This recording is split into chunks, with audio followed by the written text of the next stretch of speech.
Alright, we are back here again with another tutorial. This one is going to be on master bus processing. It's going to be pretty short. This is not a tutorial on mastering. Just to be clear, this is what you'd probably have set up on your master bus while you're working, while you're writing, potentially, and while you're mixing. So, let's get started. So first thing that I tend to have running is an EQ, and you can run EQ before or after a compressor, and this has a pretty drastic different sound. So I encourage you to just play with that, because mostly it's going to be in your compression style as well as just what you want to hear.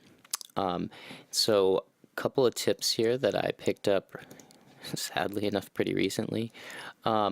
On the lows of your initial master fader, when you at least export the track, I mean, when you're writing a track it doesn't matter so much, but for that final process, or at least the sound that you're going to want to finally hear, you're going to want to roll off some of your low end. I know that may have come across as a joke if you've seen it in other videos, and I thought it was for a while. But if you listen to it, especially on big like studio headphones, if you don't have like a subwoofer or a perfectly tuned environment to listen to your music in, because that's a major deal as well. I've got some tutorials on that you can look up, setting up your basic home studio and DIY vocal booth. So if you listen with proper monitoring, you'll be able to notice that cutting off some type of lows, normally ranging all the way from like 23 hertz up to 30 or 28 or so. This is a pretty soft roll off here, so anyway, this is not necessarily what I end up using, but it's kind of what I use just to monitor while I'm writing, because it's gonna create closer to what I'm going to hear. Alright, and moving into the compressor, the way on a master bus, generally what you'd want to have set up is an attack that is as slow as possible, so it's completely open, and a release that is quick as possible. So, and then a ratio of about 2. And there's many reasons for this, basically, because you're going to have a series of other compressors and lots of other things going on, and this is really just to create a tiny amount of glue and groove, and you might be amazed in your writing process if you integrate this, how much it can quickly lead to getting into a groove. And so your threshold is it's only relative to actually where you're writing at, and so typically I'm trying to write at around negative 12 dB, which ends up coming up by a decibel or 2. So my real goal here is to have about 2 to 4 dB of gain reduction, and that's what's going to really have that gelling, gluing effect, hence the name. Okay, so moving into the limiter, and to be honest, one more thing here, this could totally be engaged with this clipping. This is also just, it's kind of like it's going to create like a form of limiting, where it's just going to clip off the tops, and yeah, I would, just some of these things, it's really going to be based off of how you like your mix to sound.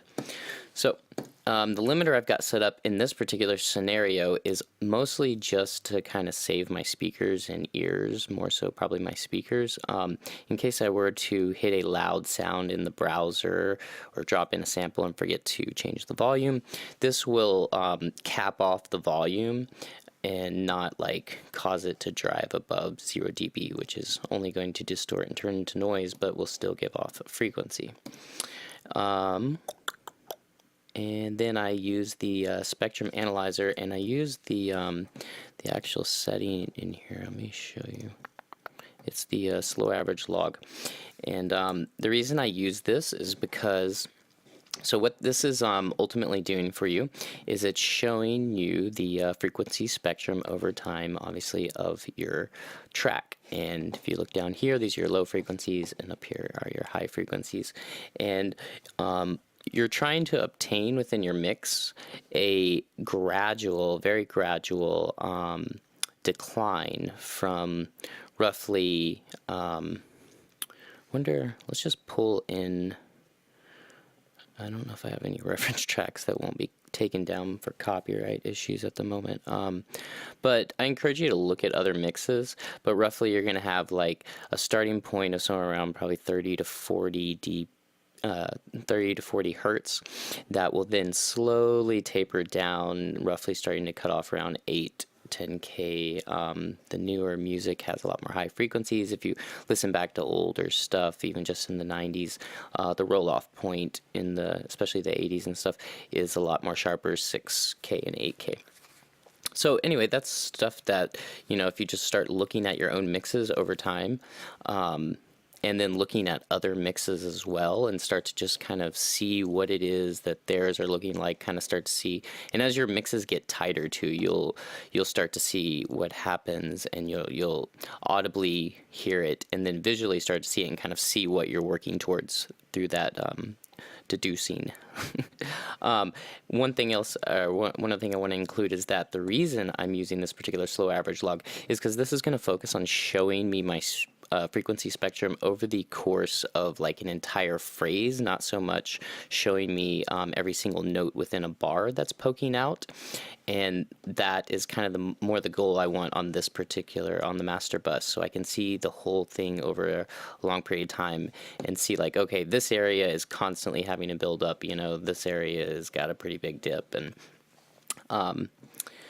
yeah, one other thing, last thing here, I believe, is that also as your mixes really begin to fill out and you're starting to get the track to completion, most likely what happens is, see how in this like region over here, it's just completely full. It's so dark that you don't see the spaces and the lines, and that's actually something that will fill out in your whole mix as you really get all of your percussion layered and your compression working in the right way, and filling things in with reverbs and delays. So yeah, and your registers of your instruments, that is a big one. So I think that concludes on master bus processing. Thanks for watching, and please like and subscribe.